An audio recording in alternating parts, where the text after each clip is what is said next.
জি, প্রশ্ন হচ্ছে আহলে সুন্নাত ওয়াল জামাত কারা? আহলুস সুন্নাহ ওয়াল জামাত কারা? এটার উত্তর নবী সাল্লাল্লাহু আলাইহি ওয়াসাল্লাম স্বয়ং নিজেই দিয়ে গেছেন। নবী সাল্লাল্লাহু আলাইহি ওয়াসাল্লাম বলছেন যে আমার উম্মত এক সময় এসে বিভিন্ন ফিরকায় বিভক্ত হবে, 73 ফিরকায় বিভক্ত হবে, কুল্লুহুম ফিন্নার ইল্লা মিল্লাতান ওয়াহিদা, সবাই জাহান্নামে যাবে একটা মাত্র মিল্লাত ছাড়া। ওই মিল্লাতটা কারা? সাহাবায়ে কেরাম জিজ্ঞাসা করলেন। নবী সাল্লাল্লাহু আলাইহি ওয়াসাল্লাম বললেন, মা আনা আলাইহি ওয়া আসহাবি, আমি এবং আমার সাহাবীরা যে আকীদার উপরে, যে চিন্তা চেতনার উপরে, যেই মতের উপরে আছি, এটার উপরে কিয়ামত পর্যন্ত যারা থাকবে তারাই আহলুস সুন্নাহ ওয়াল জামাত। এখানে দুটো শব্দ, একটা আহলুস সুন্নাহ আর একটা আহলুল জামাত। আহলুস সুন্নাহ হলো যারা নবী সাল্লাল্লাহু আলাইহি ওয়াসাল্লামের সুন্নতের ইত্তেবা করেন। এরা আকীদার ক্ষেত্রে, আমলের ক্ষেত্রে, মানহাজের ক্ষেত্রে নবী সাল্লাল্লাহু আলাইহি ওয়াসাল্লামের সুন্নতের অনুসারী। জামাত হলো জামাতে সাহাবা, সাহাবাই কেরামের জামাতকে তারা অনুসরণ করেন।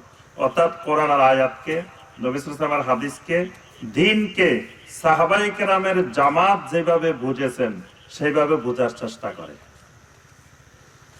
সাহাবাই কেরামের মধ্যে একজন সাহাবার মত ভিন্ন থাকতে পারে, কিন্তু সাহাবাই কেরামের জামাত যেটাকে গ্রহণ করছেন এটাকে আহলুস সুন্নাহ ওয়াল জামাত বিরোধিতা করে না।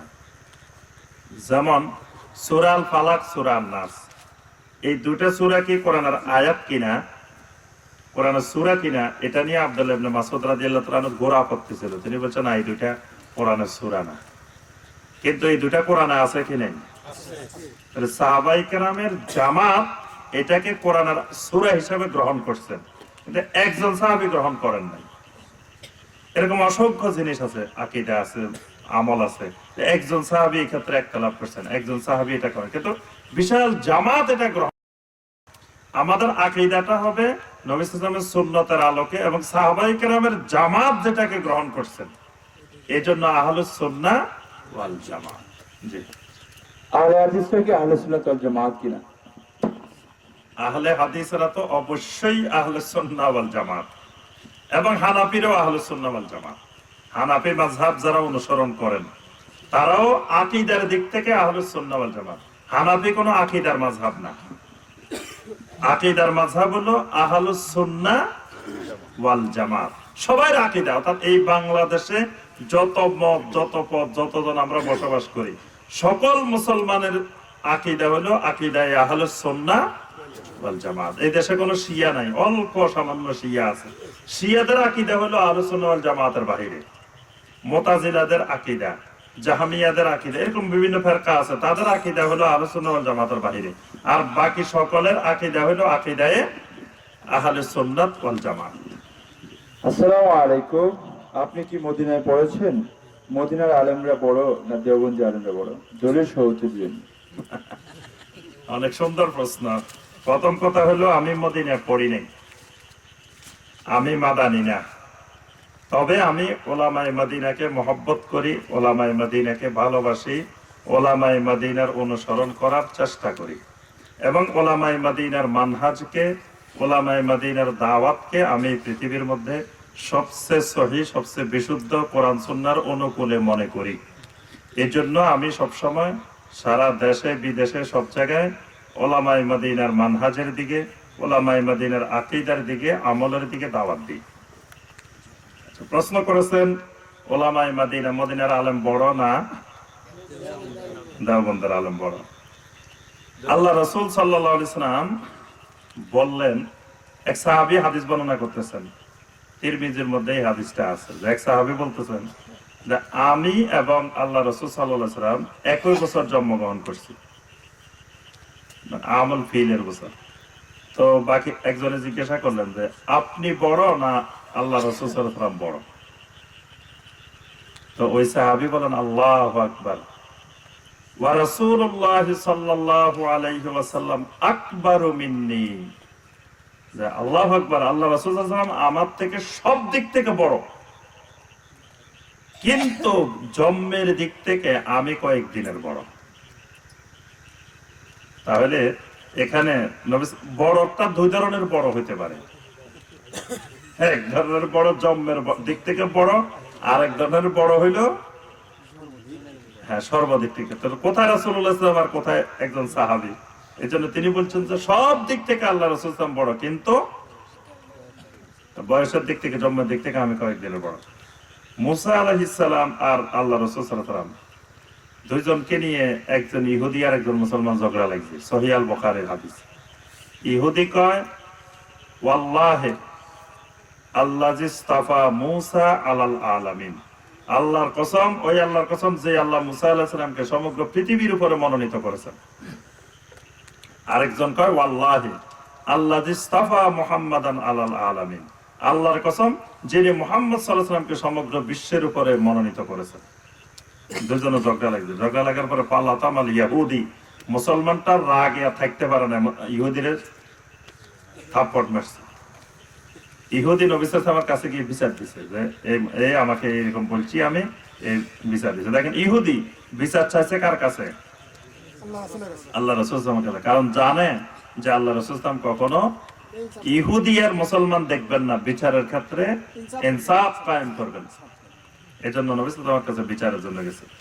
তখন নবী সাল্লাল্লাহু আলাইহি ওয়াসাল্লাম বললেন, লা তুখাইয়িরুনি আলা মূসা, খবরদার আমার উম্মত মূসাকে আমাকে মূসার উপরে অগ্রাধিকার দিও না। মানে মূসা বড় না আমি বড়, এটা নিয়ে খবরদার কোনোদিন ঝগড়া করিও না। কারণ কিয়ামতের ময়দানে সকল মানুষ বেহুশ হয়ে যাবে। সর্বপ্রথম যিনি উঠবো তিনি আমি মুহাম্মদ রাসূলুল্লাহ সাল্লাল্লাহু আলাইহি ওয়াসাল্লাম। কিন্তু ওঠার পরে আমি দেখব যে মুসা আলাইহিস সালাম আল্লাহর আরশের খুঁটি ধরে দাঁড়াইছে। তাহলে তখন আমি বুঝতে পারবো না যে আসলে মুসা আলাইহিস সালাম কি বেহুশ হয়েছে কি হয়নি।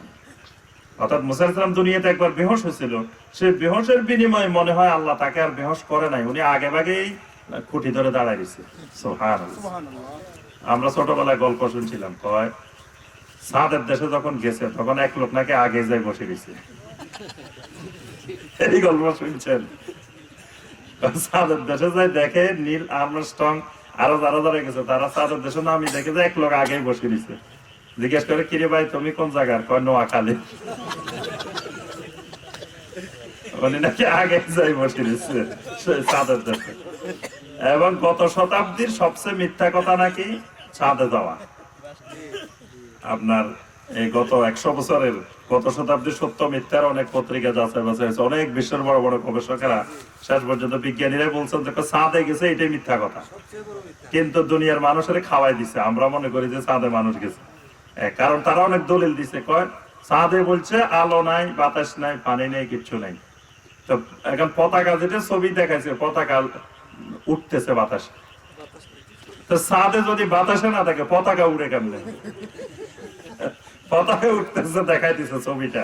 তাই আবার বলতেছে চাঁদে যে গাছছে, এটা চাঁদের মধ্যে বাতাস নেই, তো বাতাস না দেখলে পতাকা লড়ছে কেমনে? তা আমি যে কথাটা বলতেছিলাম যে দেওবন্দের আলেম বড় না মদিনার আলেম বড়, এটা প্রশ্ন করার বিষয় না। কে বড় কে ছোট, বাংলাদেশে ছোট হুজুর নাই, সবাই বড় হুজুর। আপনি ছোট হুজুর খুঁজে পুরা নেত্রকোনা পাইবেন না, পুরা নেত্রকোনা না পুরো বাংলাদেশে পাইবেন না, সবাই বড়।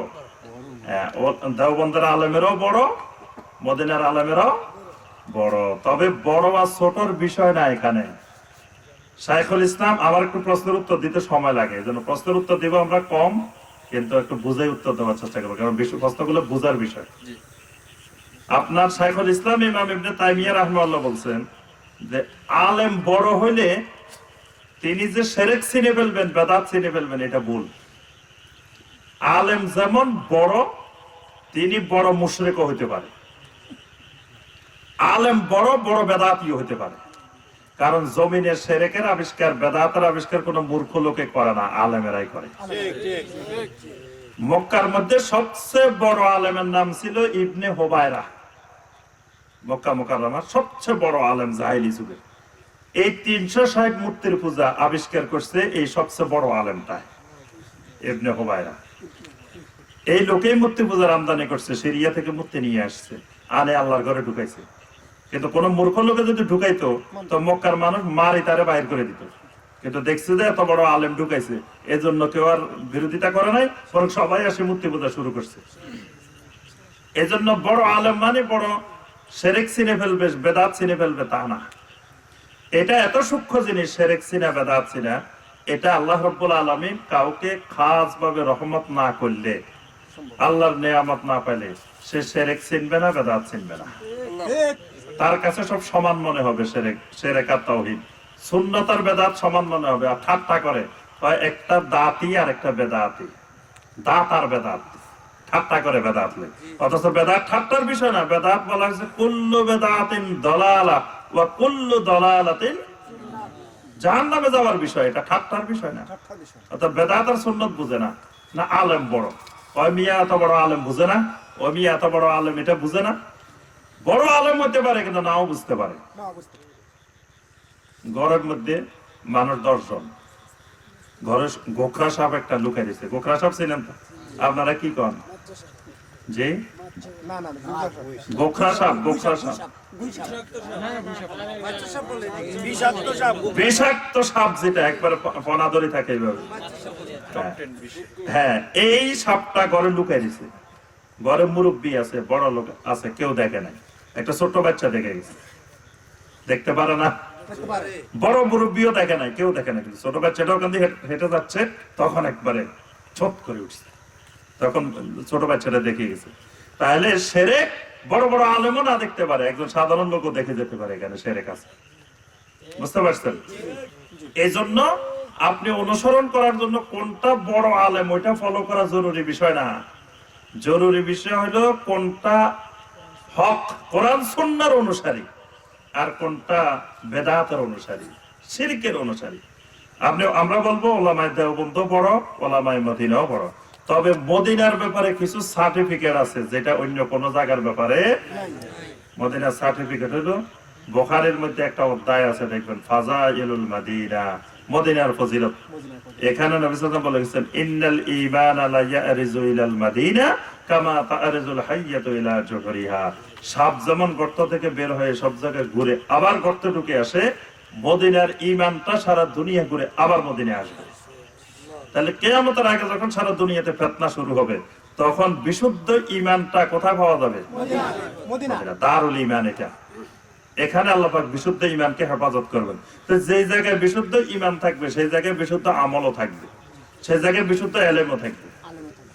তাহলে ইলম পৃথিবীর সব জায়গায় থাকবো, কিন্তু দাজ্জাল মুক্ত, ফিতনা মুক্ত, বিশুদ্ধ ঈমান ইলম মদিনা থাকবে। আজ পর্যন্ত সেই নবী সাল্লাল্লাহু আলাইহি ওয়াসাল্লাম থেকে আজ পর্যন্ত 1400 বছরে পৃথিবীর সবচেয়ে বড় আলেম মদিনায় বসবাস। সাহাবায়ে কেরামের মধ্যে সবচেয়ে বড় মুহাদ্দিস যারা, তারা সব মদিনায় থাকতো। তাবেঈনদের মধ্যে সবচেয়ে বড় বড় মুহাদ্দিস যারা মদিনায় থাকতো। তাবেঈনদের মধ্যে, আইম্মায়ে কেরামদের মধ্যে যুগে যুগে আলেমের নগরী, সবচেয়ে বড় আলেমের নগরী। আজও পৃথিবীতে সবচেয়ে বড় আলেমের নগরী মদিনা। মদিনার যে সমস্ত উলামায়ে কেরাম আল্লাহ পাক এখনো জীবিত রাখছেন, ওনাদের সমকক্ষ আলেম জমিনে আর নাই। মসজিদে নববীতে যাই দেখবেন শেখ আব্দুল মোহসেন আল আব্বাদ হাফেজাহুল্লাহ এখনো বুখারীর তালিম দেন। 90-এর উপরে বয়স, বৃদ্ধ হয়ে গেছেন। মদিনা সব মুহাদ্দিস তার ছাত্র, মদিনা ইউনিভার্সিটির প্রফেসররা তার ছাত্র। শেখ আব্দুল মোহসেন আল আব্বাদ হাফেজাহুল্লাহ, আমি ওনার বুখারীর দার্সে মসজিদে নববীতে বসছিলাম। বসার পরে দেখছি জীবনে বুখারীর অনেক জায়গায় লেখাপড়া করছে, আলিয়াতেও পড়ছে, কওমিতেও পড়ছে বুখারী, আবার নিজেরও কিছু সামান্য পড়াই। কিন্তু সেখানে বসার পরে দেখছি বুখারী পড়ানো, বুখারীর দার্স কাকে বলে, যেটা জীবনে আর দেখিনি। ইলম কাকে বলে, আলেম কাকে বলে, মানে আমরা উনাদের ছাত্র হওয়ারও এখনো যোগ্য না। এরকম আলেম আল্লাহ এখনো মদিনায় রাখছে। শেখ সুলাইমান আর রুহাইলি হাফেজাহুল্লাহ, এরকম বড় বড় আলেম এখনো মদিনার মধ্যে আছে। এজন্য আমরা বলি যে উলামায়ে মদিনাকে যদি আমরা ফলো করি, অনুসরণ করি, তাহলে আমরা বুঝতে হবে আমরা হকের উপরে আছি, ফিতনা মুক্ত আমলের উপরে আছি, ফিতনা মুক্ত ঈমানের উপরে আছি। দাজ্জাল সারা দুনিয়াতে যাবে কিন্তু মদিনায় ঢুকতে পারবে। তাহলে সারা দুনিয়ার ইলমের মধ্যে দাজ্জাল মুখ দিবে, মদিনার ইলমের মধ্যে মুখ দিতে পারবে না।